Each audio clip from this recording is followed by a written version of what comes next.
दोस्तों, किसी के भी मन की बातें जानने के लिए तीन तरीके होते हैं, लेकिन इन तीनों तरीकों को समझना अति आवश्यक है।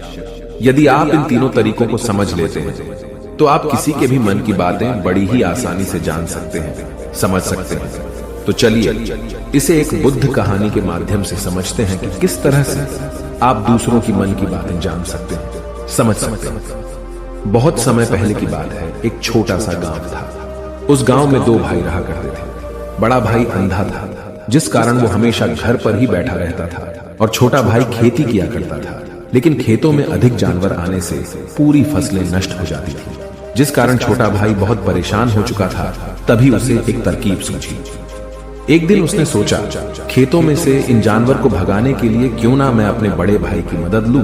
वैसे भी बड़े भैया हैं, अगर वह खेत में बैठे रहेंगे और जानवरों की आहट आने पर वो उन्हें जोर से चिल्लाकर भगा सकते हैं, जिससे हमारी फसलें बच सकती हैं। इसलिए उन्हें मैं खेत में बिठा देता हूं। ये सब सोच विचार करने के बाद उसने अपने खेत में ही एक छोटी सी झोपड़ी तैयार की और अपने अंधे भाई को उस खेत में बिठा दिया और उनसे कहा, भैया, यदि कोई जानवर की आहट आपको सुनाई दे तो आप जोर जोर से चिल्लाना। ये सुनकर वो जानवर यहां से भाग जाएंगे और हमारी फसलें नष्ट होने से बच जाएगी। बड़ा भाई अपने छोटे भाई की बात मान लेता है और वो उस दिन से खेत में ही रहना शुरू कर देता है।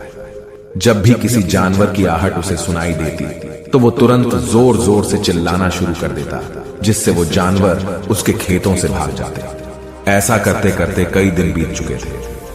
तभी एक दिन उसके खेत में एक हिरण भागता हुआ आता है और वह खेत के बांध को तोड़कर वहां से भाग गया। लेकिन उसी हिरण का पीछा करते हुए एक राजा भी उस खेत में आ पहुंचा। तभी राजा की नजर उस अंधे भाई पर पड़ती है। राजा उस व्यक्ति से कहता है, देखो, मैं यहाँ पर एक जानवर का पीछा करते हुए आया हूं। क्या तुमने उस जानवर को यहाँ पर देखा है? इस पर वो व्यक्ति कहता है, हे राजा, मैं तो अंधा हूं, मैं भला किसी जानवर को कैसे देख सकता हूं। लेकिन मैं आपको इतना जरूर बता सकता हूं कि जो जानवर मेरे खेतों से होकर भागा है वो आपके लायक नहीं है। आप उसके पीछे अपना समय यूं ही व्यस्त कर रहे हैं। राजा उस अंधे व्यक्ति की बात सुनकर बड़ा अचरज में पड़ गया। वो ये सोचने लगा कि आखिर ये तो अंधा है, फिर इसे कैसे पता कि जिस हिरन को मैं तलाश रहा हूं वह हिरन मेरे लायक है ही नहीं। ये अंधा व्यक्ति मुझे कैसे बता सकता है? तभी राजा उस अंधे व्यक्ति से कहता है, कहीं तुम मुझसे झूठ तो नहीं कह रहे? एक तरफ तुम ये कहते हो कि तुम अंधे हो और दूसरी तरफ तुम ये भी कह रहे हो कि जो जानवर यहां से भागा है वो मेरे लायक नहीं है। इस पर वो अंधा व्यक्ति कहता है, हे राजा, जिसे आप एक हिरण समझ रहे हैं, असल में वो एक हिरण नहीं है बल्कि एक हिरणी है, और वो भी गर्भवती है। और जहां तक मुझे ज्ञान है, मैंने कभी किसी राजा को किसी गर्भवती हिरणी का शिकार करते हुए नहीं सुना है। और इसी कारण मैं आपसे ये कह रहा हूं कि वो हिरणी आपके लायक नहीं है। आप उसके पीछे अपना समय व्यर्थ ना करें। यह सुनकर राजा और भी अचरज में पड़ गया। वो ये सोचने लगा कि आखिर ये अंधा आदमी ये कैसे जान सकता है कि वो हिरणी है और गर्भवती है। राजा कुछ देर सोच विचार करने के बाद अपने सेनापति से कहता है, सेनापति जी, मुझे वो जानवर जिंदा चाहिए, क्योंकि मुझे यह पता करना है क्या वह हिरणी है और क्या वह गर्भवती है। क्योंकि यह अंधा आदमी बहुत विश्वास के साथ कह रहा है और मुझे इस बात की पुष्टि करनी है। यदि वह हिरणी हुई और गर्भवती हुई तो वह हमारे शिकार के लायक नहीं है, क्योंकि हम तो एक हिरण का पीछा कर रहे थे। इसलिए जाओ और पता करो कि क्या वो हिरणी है। सेनापति राजा से आज्ञा लेकर आगे की ओर बढ़ चलता है और कुछ देर बाद जब वह वापस लौट कर आता है तो वह राजा को कहता है, हे राजा, इस अंधे आदमी ने जो भी बातें कही हैं वो बिल्कुल सही है। वो एक हिरणी ही है और वह गर्भवती भी है।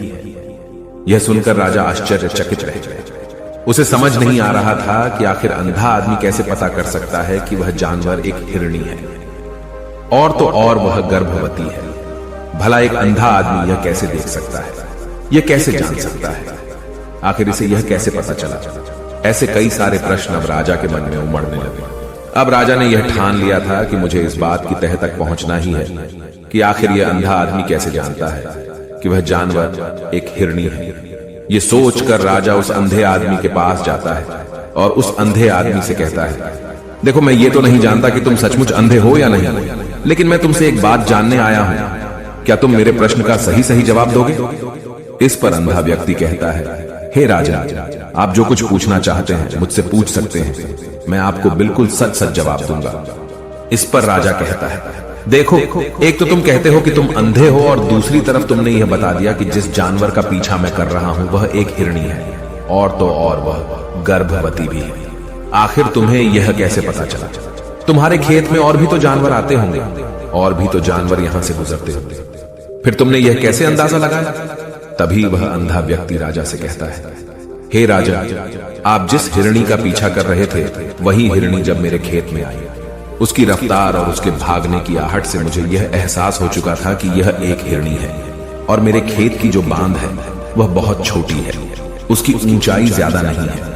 यदि कोई हिरण होता तो उस बांध को बड़ी आसानी से लांघ जाता, लेकिन वह हिरणी इस बांध को तोड़कर भागी है, और यदि वह इस बांध को छलांग लगाकर पार करने का प्रयास करती तो इससे उसके बच्चे को खतरा होता, और इसी बात से मैंने यह पता लगा लिया कि वह गर्भवती है।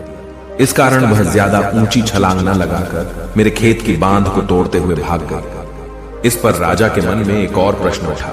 राजा ने कहा, किंतु तुम्हें कैसे पता चला कि वो एक हिरणी ही है, और भी तो कोई जानवर यहां पर आ सकते हैं? इस पर वो अंधा व्यक्ति कहता है, हे राजा, मैं पूरा दिन सुबह शाम यहीं पर बैठा रहता हूं, और मेरी सुनने की शक्ति बहुत तेज है। मैं ये बाफ जाता हूं कि कौन सा जानवर मेरे खेत में आया है, और उसी के आधार पर मैं जोर जोर से चिल्लाता हूं ताकि वो मेरे खेत से भाग जाए और मेरे खेत की फसलों को नष्ट न कर पाए। राजा उस अंधे आदमी का यह जवाब सुनकर पूरी तरह से संतुष्ट हो चुका था। वो मन ही मन ये सोच रहा था कि आदमी भले ही अंधा हो, लेकिन ये तो बड़ा ज्ञानी मालूम पड़ता है। इस आदमी से कुछ ना कुछ तो काम निकलवाना ही चाहिए। ये विचार लिए हुए राजा वहां से वापस अपने महल की ओर लौट जाता है। राजमहल पहुंचते ही राजा उस अंधे व्यक्ति से कहता है, आप तो बड़े ज्ञानी व्यक्ति हैं, आपको किसी भी बात का पता बड़ी आसानी से चल जाता है। आज मैंने आपको यहाँ पर इसलिए बुलाया है क्योंकि मैं आपसे ये जानना चाहता हूँ कि मेरी पत्नी पतिव्रता है या नहीं। इस पर वो अंधा व्यक्ति कहता है, हे राजा, ये कैसा प्रश्न हुआ? इस पर राजा कहता है, मैंने आपसे बिल्कुल उचित प्रश्न किया है, मुझे इस प्रश्न का उत्तर दीजिए। इस पर वो अंधा व्यक्ति कहता है, हे राजा, ये सारी बातें जाने दीजिए। आपकी शादी को इतने साल बीत चुके हैं, और अब आप ये बात क्यों जानना चाहते हैं? आपके मन में ऐसे प्रश्न क्यों उठ रहे हैं? इस पर राजा जिद करते हुए कहता है, देखिए, आपको मुझे इस प्रश्न का उत्तर तो देना ही होगा। यदि आप मुझे इस प्रश्न का उत्तर नहीं देंगे तो मैं आपको मृत्युदंड दे दूंगा। राजा के मुख से यह बात सुनकर वो अंधा व्यक्ति कहता है, हे राजा, यदि आप इस प्रश्न का उत्तर चाहते हैं तो उसके लिए आपको मेरा एक काम करना होगा। राजा कहता है, बोलो, मुझे क्या काम करना होगा? इस पर व्यक्ति कहता है, इसके लिए आपकी पत्नी को मेरे साथ कमरे में अकेले छोड़ना होगा। उस अंधे व्यक्ति की यह बात सुनकर राजा पहले तो क्रोधित हो जाता है, लेकिन फिर कुछ सोच विचार करने के बाद वह उस व्यक्ति की बात मान लेता है और अपने सेनापति को आदेश देता है, सेनापति जी, इस व्यक्ति को और मेरी पत्नी को एक कमरे में कुछ देर के लिए अकेला छोड़ दो। सेनापति बिल्कुल वैसा ही करता है। अब राजा की पत्नी और अंधा आदमी एक कमरे में बंद हो चुके होते हैं। तभी वो अंधा आदमी राजा की पत्नी से कहता है, मुझे आपको छूना है। इस बात पर रानी अत्यधिक क्रोधित हो जाती है और उस अंधे आदमी को वो पकड़ पकड़ कर पीटने लगती है, कभी हाथों से तो कभी लातों से तो कभी पटक पटक कर। इस तरह से उन्होंने उस अंधे आदमी की खूब पिटाई की। उसके बाद किसी तरह से वह अंधा आदमी अपनी जान बचाकर वहां से भाग निकलता है और वह राजा के पास पहुंचता है और वह राजा से कहता है, हे राजा, आपकी पत्नी पतिव्रता नहीं है। ये बात सुनकर राजा अत्यधिक क्रोधित हो उठता है और राजा अपनी तलवार निकालकर सीधा अपनी पत्नी की ओर जाता है और क्रोधित होकर वह अपनी रानी से कहता है, रानी जी, आज मैं जो भी सवाल आपसे करने वाला हूं उसका मुझे सच सच जवाब दीजिएगा, और यदि आपने एक शब्द भी झूठ कहा तो मैं आपका अभी के अभी सर धड़ से अलग कर दूंगा। तभी आगे वह राजा कहता है, मुझे बताइए, क्या आप पतिव्रता हैं या नहीं? इस पर रानी कहती है, हे राजा, आप भले ही मुझे जान से मरवा दीजिए, लेकिन मैं पतिव्रता नहीं हूं। राजा यह बात सुनकर बहुत खुश हुआ, क्योंकि उस अंधे आदमी ने जो भी कहा था वह बिल्कुल सच था। यह बात सुनकर तुरंत ही राजा उस आदमी के पास पहुंचता है और आकर उस अंधे आदमी से कहता है, तुम्हें कैसे पता चला कि मेरी पत्नी पतिव्रता नहीं है? इस पर वह अंधा आदमी कहता है, हे राजन, बड़ी सीधी सी बात है। मैंने तो आपकी पत्नी से बस इतना ही कहा था कि मुझे आपको छूना है, और इस बात पर वह इतना क्रोधित हो उठी कि उन्होंने गुस्से में आकर मुझे लात घूंसों से पीटना शुरू कर दिया। और भला कोई औरत किसी और मर्द को कैसे छू सकती है? लेकिन उन्होंने न आव देखा न ताव, बस लात घूंसे मुझ पर बरसाने शुरू कर दिया। वह भी तो एक छूना ही हुआ, और एक पतिव्रता नारी कभी भी पराये मर्द को नहीं छूती। जब मैंने उसे छूने के लिए कहा था तो वह उस वक्त मुझे मना कर सकती थी, लेकिन उन्होंने तो मुझे पीटना शुरू कर दिया, और देखते ही देखते उन्होंने मेरे पूरे शरीर को छू लिया। अब आप ही बताइए, ऐसी स्त्री भला पतिव्रता कैसे हो सकती है? इस पर राजा कहता है, तुम तो बड़े ज्ञानी मालूम पड़ते हो। अच्छा ठीक है, चलो तुम मेरे एक प्रश्न का और जवाब दो। यदि तुमने मुझे इस प्रश्न का सही सही जवाब दे दिया तो मैं तुम्हें यहां से जाने दूंगा। आगे राजा उस अंधे आदमी से कहता है कि तुम मुझे यह बताओ, क्या मैं सच में अपने पिताजी का ही बेटा हूं या फिर किसी और का? इस पर वह अंधा भी कहता है, हे राजन, इस बात से आपका क्या लेना देना? आप किसी की भी औलाद हो, आखिर आप हैं तो इस राज्य के राजा, इसलिए इस प्रश्न को जाने दीजिए। लेकिन राजा कहता है, नहीं नहीं, मुझे इस प्रश्न का सही सही जवाब चाहिए, अन्यथा यह प्रश्न मुझे हमेशा परेशान करता रहेगा। इसलिए मैं इसका सही सही जवाब जानना चाहता हूं। यदि तुम इसका सही सही जवाब दे देते हो तो तुम यहां से जा सकते हो, मैं तुम्हें नहीं रोकूंगा। इस पर वह अंधा आदमी कहता है, हे राजा, इसके लिए तो मुझे आपके मां के पास भी जाने की कोई आवश्यकता नहीं है। मैं आपको अभी अभी यह बता सकता हूं कि आप किसकी औलाद हैं, लेकिन उससे पहले मैं चाहता हूं कि आप मुझसे एक वादा करें कि आप मुझ पर क्रोध नहीं करेंगे। राजा ने कहा, मैं तुमसे वादा करता हूं, मैं तुम पर क्रोध नहीं करूंगा। इसके बाद वह अंधा आदमी राजा से कहता है, हे राजा, आप है तो अपने ही पिता के पुत्र, लेकिन आप पर एक कंजूस सेठ की छाया पड़ी हुई है। यह सुन राजा बहुत क्रोधित हो उठा, और वह तुरंत तलवार निकालकर अपनी मां के पास जा पहुंचा। वह वहां पर पहुंचने के बाद अपनी मां से कहता है, मां, मुझे सच सच बताइए, क्या मैं अपने ही पिता का पुत्र हूं या नहीं? यदि आपने मुझे सही सही नहीं बताया तो वह यहीं पर अपने प्राण त्याग दूंगा।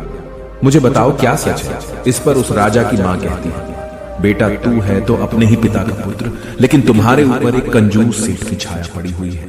जब मैं एक बार नहाने के बाद अपना मुंह आईने में देख रही थी, तभी उस कांच के पीछे मुझे एक कंजूस सेठ नजर आता है, और उसी की छाया तुम पर पड़ चुकी है। यह सुन राजा बहुत खुश हो जाता है, और वह तुरंत दौड़ा दौड़ा वापस उस अंधे आदमी के पास पहुंचता है, और उस अंधे आदमी से कहता है, तुम्हें यह कैसे पता चला कि मुझ पर एक कंजूस सेठ की छाया पड़ी हुई है? इस पर वह आदमी कहता है, हे राजा, आपने मुझसे कई सारे सवाल पूछे जिनका जवाब मैंने आपको सही सही दिया है।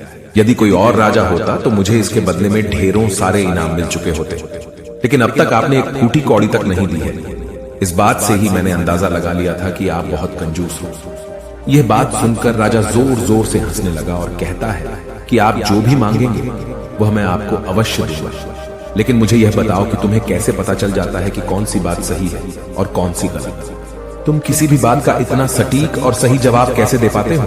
इस पर वह अंधा आदमी कहता है, हे राजा, मैं तो वैसे ही अंधा हूं। यदि मेरी आंखें होती तो मैं किसी की भी मन की बातें बड़ी सरलता से जान लेता। मन की एक भाषा होती है, और यह भाषा मनुष्य के शरीर के व्यवहार के रूप में देखी जा सकती है। उसकी आंखों से, उसके होठों से, उसके काम करने के तरीके से, उसकी क्रियाओं से पता किया जा सकता है कि उसके मन में क्या चल रहा है। उसके आधार पर हम किसी के भी मन की बातें जान सकते हैं। लेकिन मैं तो अंधा हूं, मैं देख नहीं सकता, इसलिए मैं क्रियाओं से देखता हूं। यदि मुझे कोई बात जाननी हो तो अगले आदमी को कुछ काम देना पड़ता है, जिस पर वह व्यक्ति किस प्रकार काम करता है, किस तरीके से इस काम को करता है, उसके आधार पर ही मैं यह पता कर पाता हूं कि उसके मन में क्या चल रहा है। तभी वह राजा कहता है, तो क्या इसका अर्थ यह हुआ कि मैं भी किसी के मन की बातें जान सकता हूं? इस पर वह अंधा आदमी कहता है, हे राजा, अवश्य आप भी किसी भी व्यक्ति के मन की बात जान सकते हैं, किंतु उससे पहले आपको अपने ऊपर काम करना होगा, और वह काम है अपने मन को शांत करना, अपने मन को वर्तमान में लाना होगा, जिसके लिए मैं आज आपको 3 तरीके बताने वाला हूं। और ये तीनों ही तरीके बड़े ही आसान और सरल हैं। किंतु हे राजा, उससे पहले आपको एक काम करना होगा, अपने मन को एकाग्र करना होगा। जब हम अपने मन को एकाग्र करते हैं, अपने मन को वर्तमान में लाते हैं, तो हम दूसरे के मन की बात जान सकते हैं, क्योंकि वह आदमी अभी भी अपने मन में वर्तमान में ही सोच रहा है। और हमें भी मन को वर्तमान में ही लाना होगा, तभी हम उसके मन की बातें जान सकते हैं। यदि हम अतीत में हुई घटनाओं के बारे में सोच रहे हैं तो वह जो अगला आदमी वर्तमान में सोच रहा है, वर्तमान में अपने मन में बात कर रहा है, वह हम कैसे जान पाएंगे? क्योंकि हम तो अतीत की घटनाओं में डूबे हुए हैं। इसलिए किसी के भी मन की बात जानने के लिए सबसे पहले हमें हमारे मन को एकाग्र करना होगा, उसे वर्तमान में लाना होगा। आगे वह व्यक्ति राजा से कहता है, हे राजा, जो 3 तरीके मैं आपको बताने वाला हूं, इन 3 तरीकों से बड़ी आसानी से किसी के भी मन की बातें जान सकते हैं। उसके बाद वह अंधा आदमी राजा से कहता है, हे राजा, जो सबसे पहला तरीका है वह है आंखों पर ध्यान देना। किसी व्यक्ति से बात करते वक्त उसकी आंखों में देखना, उसकी आंखों पर ध्यान देना जो सबसे ज्यादा जरूरी है, क्योंकि आंखें बोलती नहीं पर बहुत कुछ कह जाती हैं। यदि हम किसी व्यक्ति की आंखों के इशारों को समझना सीख जाएं, हम यह जान पाएंगे कि व्यक्ति के दिमाग में क्या चल रहा है, वह क्या सोच रहा है और अभी वह क्या करने वाला है। मेरे पास आंखें नहीं हैं, लेकिन मैंने अपने गुरु से यह विद्या सीखी है, क्योंकि बहुत सालों पहले मेरे पास आंखें थीं और मैं उस वक्त लोगों के मन की बातें केवल उनकी आंखों से ही जान लेता था। इसलिए यदि आप भी दूसरों की मन की बातें जानना चाहते हैं तो आपको भी उनकी आंखों पर गौर करना चाहिए, जैसे कि उनका आकार कैसा है, वह कब, कहां और किधर देख रहे हैं। यदि उसकी आंखें यहां वहां घूम रही हैं, जब आप उससे बातें कर रहे हैं तो वहां वह इधर उधर मोड़ रहा है, कभी ऊपर तो कभी नीचे या कभी आसपास, या फिर उसकी आंखें खुश नजर आ रही हैं या फिर आंखें निराश नजर आ रही हैं, जैसे कि चोर होता है। उसकी आंखों में जब हम देखते हैं तो हमें यह पता चलता है कि अगले आदमी ने कोई गलती की है। ठीक उसी प्रकार जब हम किसी चालाक व्यक्ति की आंखों में देखते हैं तो आपको पता चलेगा कि उसकी आंखों में एक भाषा होती है, एक बहुत ही सीधा और आसान तरीका होता है। यदि आपको यह पता लगाना है कि सामने वाला व्यक्ति आपसे झूठ कह रहा है या फिर सही, तो आपको उसकी आंखों पर ध्यान देना अति आवश्यक है। यदि आपसे बात करते वक्त वह व्यक्ति अपनी आंखें यहां वहां घुमा रहा है, ऊपर नीचे, इधर उधर, दाएं बाएं, हर जगह देख रहा है, तो इसका अर्थ यह हुआ कि वह उस बात से निकलने का कोई रास्ता ढूंढ रहा है, वो कोई झूठ बना रहा है। यदि सामने वाला व्यक्ति आपसे कुछ झूठ कहने का प्रयास कर रहा है तो वह आपसे नजर नहीं मिलाएगा, वह यहां वहां देखेगा, ऊपर नीचे देखेगा, लेकिन वह आपकी आंखों में आंखें डालकर कभी नहीं देख पाएगा, क्योंकि उसे डर है कि यदि उसने आपकी आंखों में आंखें डालकर देखी तो उसका झूठ पकड़ा जाएगा और लोगों को सच्चाई का पता चल जाएगा। और इसी प्रकार कुछ और भी भाषाएं होती हैं। जब आप किसी की आंखों में आंखें डालकर यह देखना शुरू कर देंगे कि उसके हाव भाव क्या है, ठीक उसी प्रकार चेहरे के हाव भाव होते हैं, जिससे हम मन की बातें बड़ी आसानी से समझ सकते हैं और इन्हें भी समझना बहुत जरूरी है। कभी कभी कोई व्यक्ति अपने चेहरे से जैसे आंख, होंठ और बहुत से कुछ अलग अलग व्यवहार करता है। यदि आप किसी व्यक्ति के चेहरे में गौर करेंगे तो आप आसानी से समझ पाएंगे कि वह व्यक्ति निराश है, जब व्यक्ति बहुत उदास है, या फिर वह बहुत खुश है, या फिर उसे कोई बहुत बड़ा दुख है, वह अपने अंदर क्या महसूस कर रहा है। ये सारी बातें हम उसके चेहरे के हाव भाव से पता कर सकते हैं। फिर चाहे इंसान जुबान से कुछ बोले या ना बोले, लेकिन आप उसके चेहरे से सब कुछ पता कर सकते हैं। आगे व्यक्ति राजा से तीसरा तरीका बताते हुए कहता है, हे राजा, इसी प्रकार तीसरी भाषा भी है, अर्थात तीसरा तरीका भी है, और वह है हाथों के इशारे और शरीर का व्यवहार। मन की बात समझने के लिए हमें हाथ के इशारे और शरीर के व्यवहार को समझना बहुत आवश्यक है। कोई व्यक्ति जब बात करता है तो आपने देखा होगा कि वो अपने हाथों को हिलाता रहता है, अपने हाथों से इशारा करता रहता है। बातों के साथ साथ अपना शरीर का जो व्यवहार है, अर्थात बॉडी लैंग्वेज, उसका भी पूरा उपयोग करता है, जिससे हमें यह पता चल पाता है कि वह व्यक्ति हमारी बातों पर कितना ध्यान दे रहा है और उसके मन में क्या चल रहा है। शरीर के व्यवहार को देखने के लिए उसके हाथ मटकाने, शरीर मटकाने और चेहरे पर बार बार हाथ लाने, हाथों का एक दूसरे से मसलना, ऐसी बहुत सी क्रियाएं होती हैं, उस पर हमें ध्यान देना अति आवश्यक है। मन की बात को समझने के लिए हमें शरीर के व्यवहार को भी समझना पड़ता है। यदि हम इन 3 तरीकों को सही तरीके से ध्यान देकर इन 3 तरीकों को अच्छे से समझ लेते हैं तो हम बहुत जल्दी किसी भी व्यक्ति के मन की बातें बड़ी सरलता और सहजता से जान सकते हैं। इसलिए यदि आपको किसी के मन की बातें जानी है तो आपको उसकी आंखों पर, उसके चेहरे पर, उसके शरीर के हाव भाव को और उसके हाथों को ध्यानपूर्वक देखना और समझना होगा, जिससे आप यह समझ पाएंगे कि आखिरकार उसके मन में क्या चल रहा है और वह क्या सोच रहा है। लेकिन उनसे पहले आपको अपने मन को एकाग्र करना होगा, शांत करना होगा और अपने मन को वर्तमान में लाना होगा। तभी आप उस व्यक्ति की इन सभी क्रियाओं पर ध्यान दे पाएंगे, उन्हें समझ पाएंगे। अन्यथा आप यदि अतीत की घटनाओं में व्यस्त हैं, भविष्य की योजनाओं में व्यस्त हैं, तो आप उस व्यक्ति के हाव भाव पर कभी ध्यान ही नहीं पाएंगे और न ही आप कभी यह समझ पाएंगे कि आखिर उस व्यक्ति के मन में क्या चल रहा है, वह क्या सोच रहा है। आपने देखा होगा कि ऐसे कई बड़े संत महात्मा हैं जो बड़ी ही शांति से आपको देखते हैं और आपको देखकर ही ये बता देते हैं कि आपके मन में क्या चल रहा है, आप उनसे क्या जानने आए हैं। और इसका सबसे बड़ा प्रमुख कारण यही है कि वह आपको पढ़ सकते हैं, आपको समझ सकते हैं, आपकी मन की बातें जान सकते हैं, क्योंकि उनका मन एकाग्र है, शांत है। और यही कारण है कि वह आपके मन की बातें बड़ी सरलता से समझ जाते हैं। यदि आपने अब तक पूरी कहानी को सुना है तो मैं आपसे एक छोटा सा अनुरोध करना चाहता हूं। कृपया इस चैनल को सब्सक्राइब करें ताकि मैं आपके लिए और भी ऐसी ही ज्ञान से भरपूर कहानियां लेकर आ सकूं। नमो बुद्धाय। मिलते हैं एक नई कहानी के साथ अगली वीडियो में।